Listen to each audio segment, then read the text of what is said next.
we can talk about choice a lot in the context of, I saw your post very recently, Debbie, about cookies and little cookie banners and consent flows. Choice comes in, that's a great analog for choice, right? Consent to me and choice in that context is, do I have the choice to add myself or remove myself into the different categories and ways that you're collecting information about me, whether it's first, second, or third party. I'm an anchor on choice for a second. I love using an analogy to explain choice to people, like, my parents who may not be nerdy data privacy wonks as me. So I have a daughter. She is in daycare.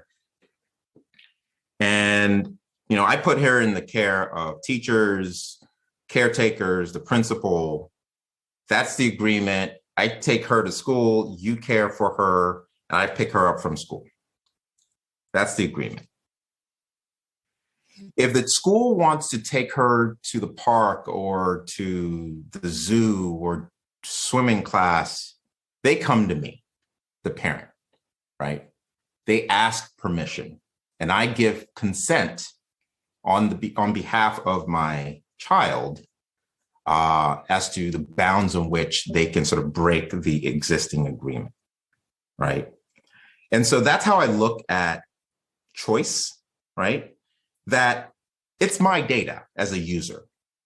Before you use, and I'm green based on the context that I understand. So before you use my data for any other means, let's say I gave you access to track my behavior around the tool or the app or the experience.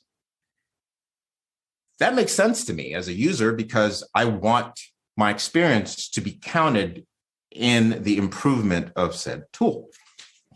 Okay. But when that data gets sold to Cambridge Analytica and it changes the course of the world that I live in, had I known that context, I would have made a choice to not provide specific bits of information or any of that bits of information to Facebook at the time. So that's choice. And then the last